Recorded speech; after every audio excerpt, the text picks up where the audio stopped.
오늘 함께 읽은 본문은 천지창조에 대한 본문입니다. 이 창세기 속에 나오는 이 창조 이야기는 수많은 예술가들에게 영감을 주었던 그런 본문이었습니다. 그 중에서도 미켈란젤로의 이 천지창조는 우리에게 익숙한 작품일 것입니다. 르네상스 시대의 이 최고의 조각가였던 미켈란젤로는 이 성 시스티나 성당의 이 천장에 이렇게 그림을 그립니다. 그는 이 천장 전체를 그림으로 채우기 위해서 무려 4년 동안 공중에 매달려서 작업을 했습니다. 그 중에서도 우리에게 친숙한 작품이 바로 아담의 창조입니다. 미켈란젤로는 생기 없는 아담과 그 속에 이렇게 생명을 불어넣는 그 하나님을 그림으로써 창조의 순간을 생생하게 이렇게 묘사하고 있습니다. 이 그림은 우리로 하여금 하나님의 전능하심에 대해 그리고 창조의 신비와 그 역동성에 대해 묵상하게끔 합니다. 우리 역시도 사도신경을 통해 이 창조에 대한 우리의 믿음과 신앙을 매주 고백합니다. 전능하사 천지를 만드신 하나님 아버지를 내가 믿사오며 라고 말이죠. 그렇다면 하나님께서 하늘과 땅 그리고 이 모든 것을 만드셨다는 이 창조 신앙이 구체적으로 의미하는 바는 무엇일까요? 단순히 다윈이 주장한 진화론에 반대하여 창조론을 믿는다는 그런 지적인 동의 아니면 관념적인 동의에 그치는 것일까요? 이 과연 우리가 매주 고백하는 창조신앙이 구체적으로 의미하는 바는 무엇일까요? 오늘 말씀을 통해서 이 부분을 함께 나누고자 합니다. 창조 이야기에 대한 구체적인 의미를 좀 파악하기 위해서는 이 창세기가 쓰여질 당시에 그 고대 근동 세계를 조금 살펴볼 필요가 있습니다. 지난 설교에서 소개해드린 것처럼 이 고대 근동 구약 성경의 배경이 되는 이 고대 근동은 메소포타미아, 아나톨리아, 레반트 그리고 이집트로 구성된 광범위한 지역으로 이렇게 구성이 되어 있습니다. 그리고 여기서 구약 성경의 모든 사건들이 벌어지고 그 사건들 속에서 이 구약 성경이 기록이 됩니다. 그래서 이 창조 이야기는 구약 성경에만 등장하는 것이 아니라 다른 문헌에도 비슷한 창조 이야기가 등장합니다. 최근 고고학의 발전으로 학자들은 이런 토판들을 발견했고 그 중에서도 이 바벨론의 창조 신화, 에누마 엘리시라는 바벨론의 창조 신화에도 구약 성경과 비슷한 내용이 등장한다는 것을 발견했습니다. 내용을 살펴보면 이렇습니다. 내용은 민물의 신 압수와 짠물의 신 티아마스로부터 이 바벨론의 창조 이야기는 시작이 됩니다. 이 둘이 결합하여서 이렇게 많은 신들이 탄생을 하게 됩니다. 그런데 그들이 낳은 신들이 혼란을 일으키기 시작하니 민물의 신이었던 압수와 짠물의 신이었던 티아맛이 자신이 낳았던 신들을 죽이려고 합니다. 그래서 이 신들의 전쟁이 일어납니다. 그래서 결론적으로 마루둑이라는 신이 이 모든 혼란을 제거를 하고요. 그리고 이 상황을 평정하고 이 티아맛이라는 신의 시체를 반으로 갈라서 하나는 하늘을 만드는 데 사용이 되고 또 다른 하나는 땅을 만드는 데에 사용을 합니다. 이것이 바벨론의 창조 신화였던 에누마 엘리시에 등장하는 이 고대 근동이 전하는 창조 이야기입니다. 고대 근동이 전하는 창조 이야기의 이 메시지는 분명합니다. 이 폭력과 살육을 통한 창조가 바로 핵심 메시지입니다. 말씀드린 것처럼 이 고대 근동은 여러 국가들이 함께하는 지역이었기에 전쟁과 약탈, 폭력이 일상화되어 있었습니다. 그렇다면 이러한 상황 속에서 우리가 방금 살펴본 이 고대 근동이 전하는 창조 이야기가 말하는 바는 분명합니다. 세상은 애초에 부조리하게 창조되었다라는 그 숭변론이 바로 그것입니다. 그렇기 때문에 세상은 애초부터 불의하기에 사람들은 불의에 무감각해질 수밖에 없고 체념하며 약자들의 고통을 외면할 수밖에 없습니다. 왜냐하면 세상은 애초에 폭력과 살육을 통해 부조리하게 창조된 곳이기 때문이죠. 이러한 맥락에서 우리가 창세기를 살펴본다면 같은 창조 이야기여도 다른 이야기를 전하는 것을 우리는 확인할 수 있습니다. 1절은 이렇게 말합니다. 태초에 하나님이 천지를 창조하시느니라 라고 말이죠. 이 세계는 신들의 어떤 투쟁이나 충돌 혹은 폭력이나 우연에 의해서 발생한 것이 아니라 하나님의 절대적인 의지와 능력을 통해 창조되었다는 것을 선포하고 있습니다. 2절은 땅이 혼돈하고 공허하며 흑암이 깊음 위에 있다고 말합니다. 여기서 사용된 혼돈, 공허, 흑암은 창조 이전의 무질서 상태를 말합니다. 그러나 2절 후반절은 하나님의 영이 수면 위에 운행하신다고 말합니다. 고대 근동의 그 창조 이야기와는 전혀 다른 이야기를 하고 있습니다. 고대 근동의 신들이 무질서를 야기했고 그것을 통제할 수 없었다면 하나님은 그 모든 것을 통제하고 계십니다. 그리고 이어지는 3절에서 이렇게 고백하죠. 하나님이 이르시되 빛이 있으라 하시니 빛이 있었고. 고대 근동의 창조 이야기와 달리 하나님은 어떠한 폭력이나 투쟁 없이 오직 말씀으로만 이 빛을 창조하십니다. 그리고 4절에서는 빛이 하나님이 보시기에 좋았더라라고 고백을 합니다.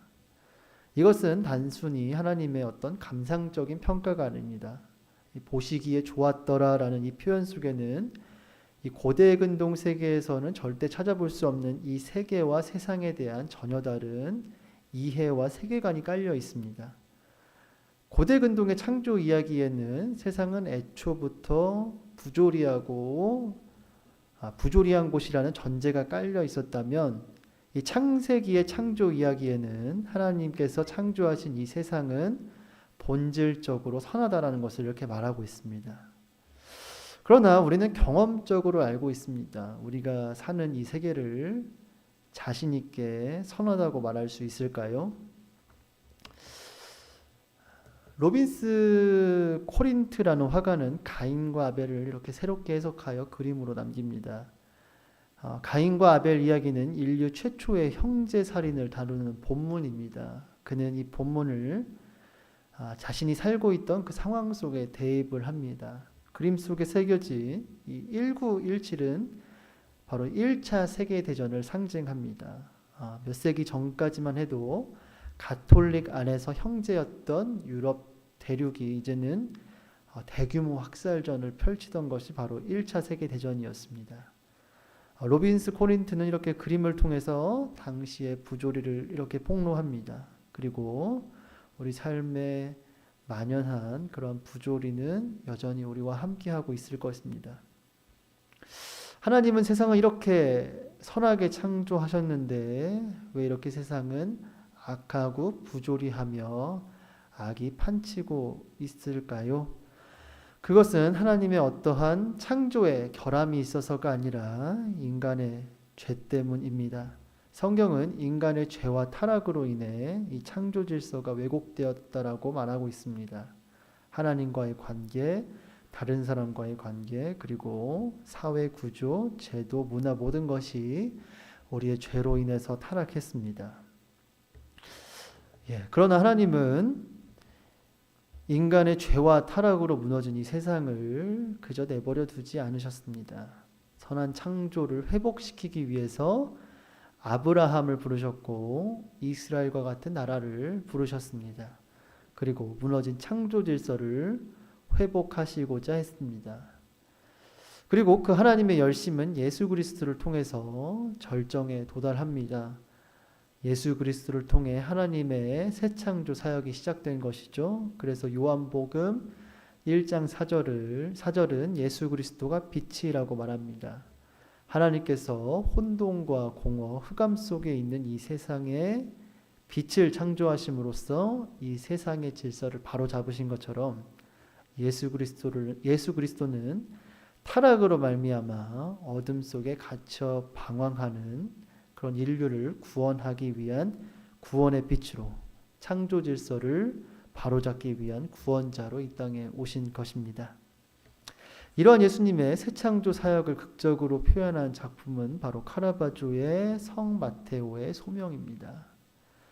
빛의 마술사라고 불리는 이 카라바조는 빛과 어두움의 강렬한 대비를 통해 예수님이 세리 마테를 부르는 장면을 이렇게 예리하게 포착합니다.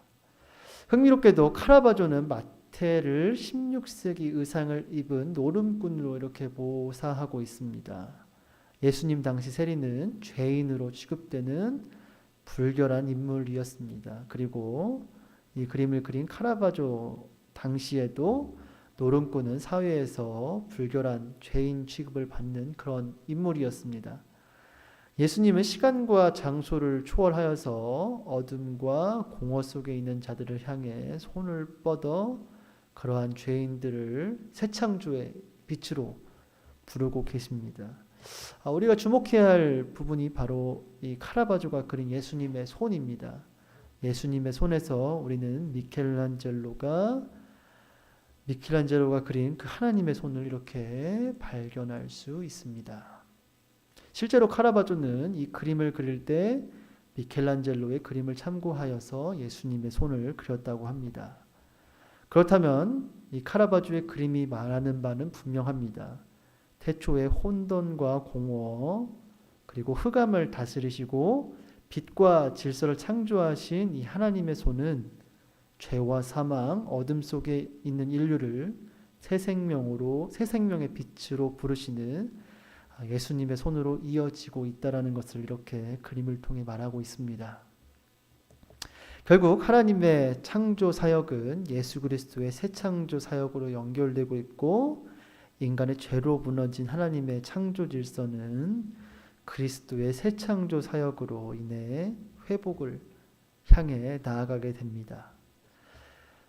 예수 그리스도를 통해 새 창조는 시작되었고 그 새 창조는 예수님이 이 땅 가운데 다시 오시는 그날에 완성될 것입니다. 그래서 종말에 대해 말하는 요한계시록을 보시면 새 하늘과 새 땅에는 바다도 다시 있지 않다고 이렇게 말합니다. 당시 유대인들에게 바다는 혼돈과 무질서의 상징이었습니다. 결국 예수님의 재림으로 완성될 새 창조에는 어떠한 혼돈이나 공허도 어떠한 악이나 부조리도 존재하지 않을 것이라고 이렇게 말하고 있습니다.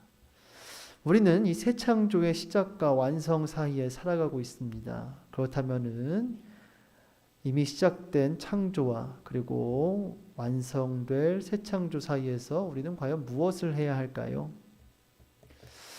사무엘 베케트의 희곡 고도를 기다리며라는 작품을 통해 이 질문의 답을 함께 생각해 보고자 합니다.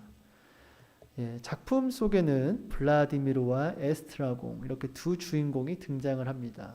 주인공은 누군지도 모르고 언제 온다는 기약조차도 없는 고도라는 존재를 이렇게 기다립니다.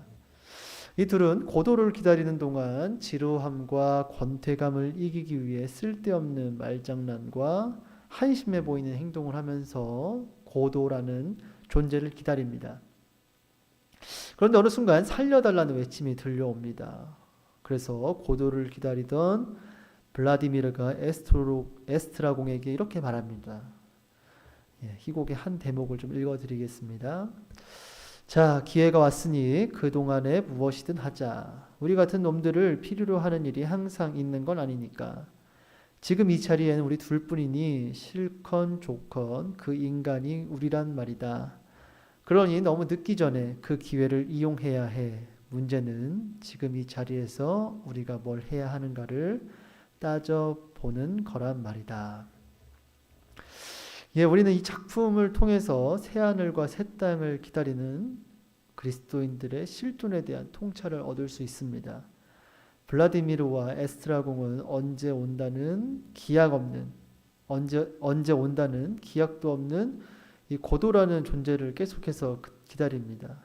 그러나 이들은 기다리는 동시에 현실의 고통 속에서 울부짖는 이들의 목소리에 귀를 기울입니다. 지금 이 자리에서 우리는 무엇을 해야 하는가를 따져보라는 이 블라디미르의 절실한 물음은 우리의 마음을 흔들고 그리스도인의 존재와 책임에 대해 깊이 성찰하게끔 합니다. 그리스도인 역시 작품의 두 주인공처럼 예수님의 재림과 그날에 완성될 새하늘과 새 땅을 기다립니다. 그러나 그리스도인들은 새하늘과 새 땅을 막연히 기다리는 존재만은 아닙니다. 혼돈과 공허, 죄와 악이라는 이 심연 속에서 울부짖는 이들의 고통과 신음을 들으며 그것에 반응하는 삶을 살아야 합니다. 왜냐하면 그것이 우리를 그리스도인으로 부르신 진정한 이유이자 그것이 하나님의 사역에 진정으로 동참하는 길이기 때문입니다. 그래서 이러한 새 창조의 시각으로 복음서를 읽으면 예수님이 이 땅에 오셔서 하신 모든 일이 새 창조 사역의 연장선이라는 것을 확인할 수 있습니다. 예수님은 죄와 악에 빠진 이들에게 참된 생명을 주셨습니다. 예수님은 사회의 부조리로 인하여 소외받고 고통받고 굶주린 이들의 친구가 되어주셨고 그들의 아픔을 감싸주셨습니다. 그렇다면 예수님의 길을 따르는 우리 그리스도인들이 살아내야 할 삶은 분명합니다. 바로 예수님의 발자취를 따라 우리 주변의 죄와 악에 무감각하거나 침묵하지 않는 삶, 혼돈과 공허 속에 고통하는 이들에게 다가가는 삶, 하나님의 새 창조를 지금 여기서 일구려는 그 모든 삶, 그것이 바로 새하늘과 새 땅이라는 고도를 기다리는 우리 그리스도인들에게 맡겨진 사명일 것입니다. 아담의 창조를 그렸던 미켈란젤로는 그의 생애 말년에 최후의 심판이라는 그림을 그립니다. 그는 예수님의 재림을 이렇게 웅장한 그림으로 표현을 했습니다. 예수님을 중심으로 주변에는 예수님을 따랐던 제자들이 이렇게 그려져 있습니다. 그 중에는 몸의 가죽이 벗겨진 채로 죽임을 당한 사도 바돌로메가 있습니다. 미켈란젤로는 이 사도 바돌로메의 벗겨진 가죽 얼굴에 자신의 얼굴을 이렇게 그려 넣었습니다. 미켈란젤로는 이것을 통해서 무엇을 말하고 싶었을까요? 현재는 가죽이 벗겨지는 그러한 고통스러운 삶 가운데 있지만 그 끝에는 영광스러운 부활과 새 예루살렘이 있기에 그러한 그런 고통스러운 현실을 버틸 수 있다는 미켈란젤로의 고백이 이렇게 표현이 되어 있는 것입니다. 그리스도인들이 새 창조를 따르는 것 역시 때로는 가죽이 벗겨질 것 같은 고통이 수반될 때가 있을 것입니다. 그렇기에 그리스도를 따라서 그리스도의 새 창조에 동참하는 삶은 결코 쉽지 않을 것입니다. 그러나 그 길 끝에는 영광스러운 부활과 새 예루살렘이 있습니다. 그렇기에 우리가 가는 길은 결코 헛되지 않을 것입니다. 창조신앙은 단순한 지적 동의가 아니라 우리로 하여금 부조리하고 불합리한 현실에 대해 애통하게 하며 새하늘과 새 땅에 대한 소망을 품게 하며 만물을 새롭게 하시는 그리스도의 새 창조 사역에 동참하게끔 하는 은혜이자 원동력입니다. 창조신앙이 어떤 캐캐묵은 관념이 아니라 지금 여기서 약동하는 우리의 믿음이 되어 하나님 나라를 지금 여기서 꿈꾸고 바라고 이루는 우리 모두가 되기를 진심으로 축복합니다.